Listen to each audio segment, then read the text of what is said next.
गौरव, बड़ी खबर ये भी सामने आई है कि 36 देशों के लिए अपने हवाई मार्ग को बंद कर दिया है रूस ने, और ये कहा है कि आज की रात निर्णय की रात होने वाली है। इसका क्या मतलब समझा जाए? ये बहुत बड़ा बयान है, ये बहुत डरावना बयान है, और ये बयान दर्शाता है कि लोगों के मन में जो भय है उसकी एक वजह है। लोगों के मन में भय इसलिए है क्योंकि कहा यह जा रहा है कि रूस ने यहां पर सिविलियंस को चेतावनी दे दी है कि आज के बाद कीव शहर में कोई नॉन कॉम्बैटेंट या कोई सिविलियन नहीं होना चाहिए। जितनी जल्दी हो सके वो यहां से निकल जाएं। आज एक बड़े ऑफेंसिव का अंदेशा था, हालांकि ये अंदेशा कल भी था, लेकिन कल इस तरह की खबरें भी आई थी क्योंकि सिविलियंस यहां बहुत ज्यादा है। यहां 2 दिन से कर्फ्यू था, लोग निकल नहीं पा रहे हैं, इसीलिए आज पूरा दिन उनको दिया जा रहा है कि वो निकल जाए। अभी यहां शाम के 3:30 के आसपास है और अभी भी कुछ घंटे बचे हैं लोगों के लिए निकल पाने में, लेकिन इतनी जल्दी लोग पहुंच नहीं पा रहे हैं क्योंकि यहां बसों की कमी है, मेट्रो चल नहीं रहा है, टैक्सियां कम है, कई किलोमीटर लोग पैदल चल चल के आ रहे हैं।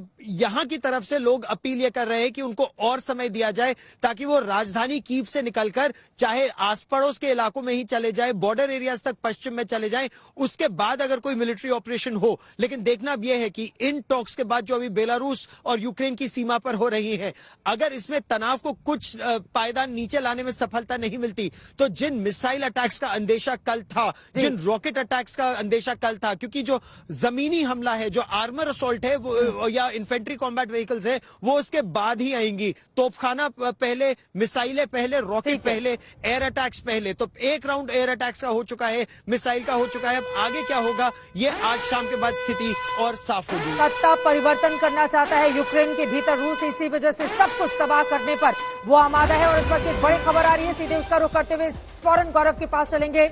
यूक्रेन से बातचीत के बीच रूस से ये सबसे बड़ी खबर है। आपको बता दें, रूस का न्यूक्लियर दस्ता अलर्ट ड्यूटी पर रखा गया है और यकीनन इसके जरिए एक बहुत बड़ा संदेश रूसी सरकार देना चाहती है दुनिया भर को, खासतौर से उन देशों को जो यूक्रेन के साथ इस वक्त खड़े हुए हैं। रूस का न्यूक्लियर दस्ता अलर्ट ड्यूटी पर है। रूस के रक्षा मंत्री की ओर से पुतिन को, जो कि राष्ट्रपति हैं रशिया के, उनको इस बारे में डिटेल में जानकारी दी गई है। रूस की मीडिया का ये सनसनीखेज दावा है। राजेश पवार मेरे सहयोगी भी जुड़ चुके हैं सीधे कीव से, लगातार पल पल की जानकारी वो भी आप तक पहुंचा रहे हैं। जाबाज रिपोर्टिंग के जरिए हमारे दोनों ही सहयोगी अब जिस तरह का माहौल वहां पर बना हुआ है उन सब के बीच में हर एक जानकारी से दर्शकों को रूबरू करा रहे हैं। सीधे राजेश, आपका रुख करते हुए, रूस का न्यूक्लियर दस्ता अलर्ट पर है। रूसी राष्ट्रपति धमकी भरे अंदाज में सामने आ रहे हैं। वहीं 36 देशों के लिए अपनी हवाई सीमा भी बंद कर दी है। रूस के विदेश मंत्री की यूएन की यात्रा भी स्थगित हो गई है। इन सब का क्या असर, किस तरह की स्थिति आगे के लिए बनती हुई इस वक्त दिखाई दे रही है? राजेश, देखिए, जो यूरोपियन यूनियन के देश हैं, नेटो के मेंबर कंट्रीज हैं, यूएस है, कनाडा है, ऑस्ट्रेलिया है, ये अपनी तरफ से भरसक प्रयास कर रहे हैं यूक्रेन को ये दिखाने का कि वो उसके साथ हैं। और उनका दिखाने का 2 ही तरीका है, रूस के ऊपर जो प्रतिबंध है उनको और कड़े करना, और दूसरा उनको जितने ज्यादा हथियार सप्लाई कर सकते हैं वो सप्लाई करना। तो ये दोनों काम वो कर रहे हैं। लेकिन ये बात यूक्रेनियन जनता भी जानती है और यूक्रेन के प्रेसिडेंट भी जानते हैं कि ये सफिशिएंट नहीं है। मिलिटरली यूक्रेन अपने अकेले दम पर रूस को नहीं रोक पाएगा। और मैं ये चीज फिर दोहराना चाहता हूं कि अभी तक पूरा रूसी हमला नहीं हुआ है, फुल स्केल इन्वेजन नहीं हुआ है, ये होने वाला है।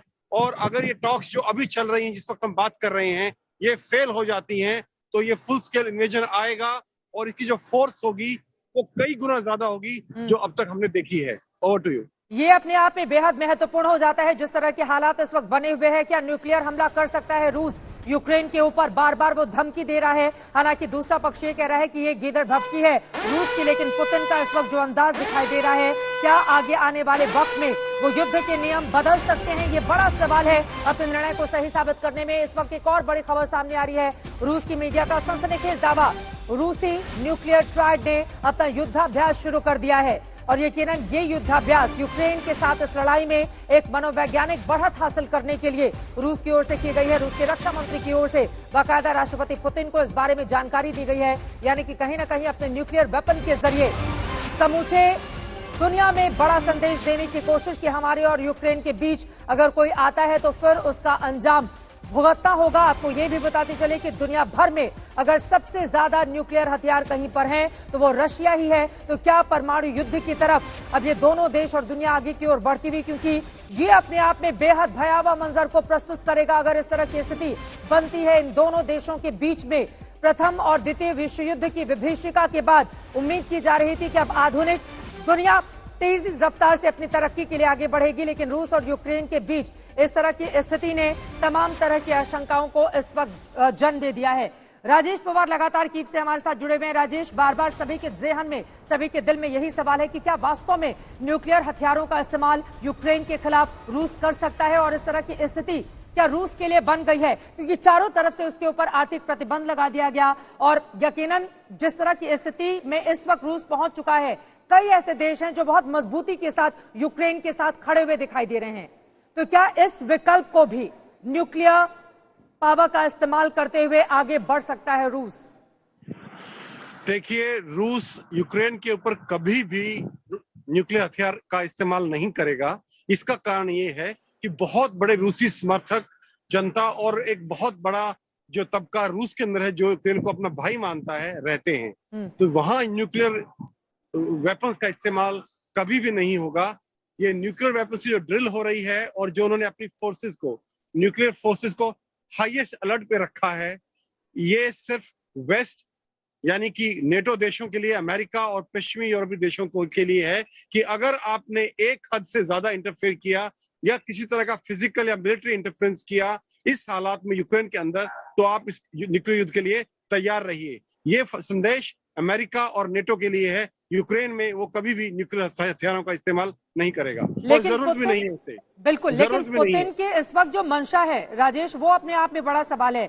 उनकी मंशा आर पार की लड़ाई की दिखाई दे रही है। अगर सत्ता परिवर्तन नहीं होता है तो फिर अपनी बातों को सही ठहराने के लिए युद्ध के नियमों में क्या बदलाव करते हुए वो आगे की ओर बढ़ते हुए दिखाई देंगे, इसका जवाब मैं लूंगी। लेकिन एक और बड़ी खबर, इस वक्त की एक और बड़ी खबर, रूस ने मिसाइल कमांड को भी अलर्ट कर दिया है और यकीनन बेहद आक्रामक तरीके से युद्ध के लिए तैयार रहने को कहा गया है। रूस की ओर से युद्ध की स्थिति बनी हुई है, दोनों मुल्कों में जंग जारी है।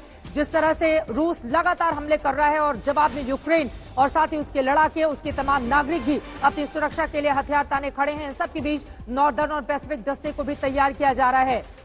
राजेश, सीधे आपके पास आते हुए, रूस की मीडिया का ये दावा बेहद सनसनीखेज है और जिस तरह के हालात बन रहे हैं, रूस का ये आक्रामक अंदाज क्या कहता है? हालांकि बार बार आप इस बात का जिक्र कर रहे हैं कि यूक्रेन में भी एक ऐसी आबादी है जो रूसी भाषा बोलती है, जो अपने आप को रूस के बेहद करीब पाती है। इस वजह से रूस के लिए भी ये चीजें करना इतना आसान नहीं रहने वाला है। लेकिन रूस तो बेहद आक्रामक हो चुका है, आगे क्या होगा राजेश? देखिए, ये सिर्फ एक परसेप्शन का मैटर है कि आक्रामक रूस है या पश्चिम देश आक्रामक हैं। आप देखें, लगातार आप अगर जो ब्रिटिश प्राइम मिनिस्टर है या जो ईयू के फॉरेन अफेयर्स के हेड हैं, उनके अगर स्टेटमेंट सुने, वो बोल रहे हैं कि हमने इनके रशिया के हर जो है फाइनेंशियल एसेट्स हैं वो सब फ्रीज कर दिए हैं, उनकी एबिलिटी पैरालाइज कर दी है किसी भी तरह की इस वॉर को आगे बढ़ाने के लिए। देखिए, रूस के पास आखिरी हथियार न्यूक्लियर हथियार है। जब वो बिल्कुल वॉल के अगेंस्ट पुश हो जाएगा, जब उसके पास कोई चारा नहीं बचेगा और उसे लगेगा कि उसकी सिक्योरिटी खतरा है और वो ये युद्ध हार सकता है, सिर्फ उसी हालात में रूस न्यूक्लियर हथियारों का इस्तेमाल करेगा और वो जस्टिफाइड करने की कोशिश करेगा। तब तक मुझे नहीं लगता कि ये हमला होगा या ये उस दिशा में बढ़ेगा। लेकिन हाँ, जिस तरह से हालात बनते जा रहे हैं, मैं सिर्फ ये कहूंगा, हालात बद से बदतर होते जा रहे हैं और हम उस दिशा की तरफ बढ़ रहे हैं।